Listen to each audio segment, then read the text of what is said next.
Another story I heard about myself. This one happened in high school. We had this teacher in high school whose kid went to our high school. His name was Mr. McNamara, and his son Jake McNamara went to our high school. He was a sophomore when I was a senior, so he was 2 years behind me. And Mr. McNamara was... And one weekend, he and his wife decided to leave town, which you should never do if you're And Jake McNamara decided to throw a party at the teacher's house. Hooray! And everyone around town heard about it, and we all got up individually and thought, okay, let's go over there and destroy the place. I walked into this party, everyone I had ever met was there, and everyone was drinking like it was the end of the world. People were drinking like it was the Civil War and a doctor was coming to saw our legs off. It was totally unsupervised. We were like dogs without horses. We were running wild. I walked down to the basement. They had a pool table in the basement. One dude took a running start and threw his body onto the pool table and broke it in half. Another kid found out which room was Mr. McNamara's and went upstairs and took on his computer. So the party was going great. I'm standing in the basement and I'm holding a red cup. You've seen movies.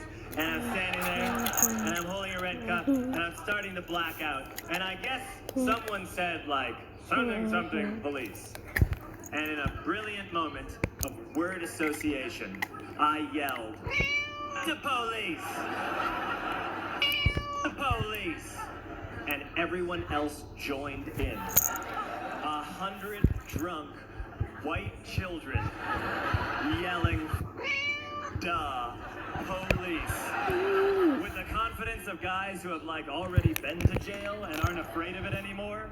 You know, that like, I'll serve my nickel, you come and take me confidence.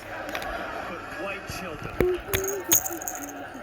The reason someone had said something police was because the police were there. So a Chicago police officer walked down the stairs and got to the bottom in the basement and looked out over a sea of drunk toddlers yelling the police in his face. And he was almost impressed. He's like, and then he leaned into his walkie-talkie and went, get the paddy wagon. And my friend John, who is now a father, this man now has a baby, he grabbed a 40, smashed it on the ground and yelled, scatter! Scatter! And everyone ran in a different direction. We all ran in different directions. It was like that scene in Ratatouille when the humans come in the kitchen and all the rats go in different ways. We all ran in different directions. I ran into the laundry room and I jumped up on the washing machine and I crawled out through a window into the backyard, and now I'm running through the backyard and there was this big chain link fence and I thought, I've never climbed a fence that high before. And then I woke up at home.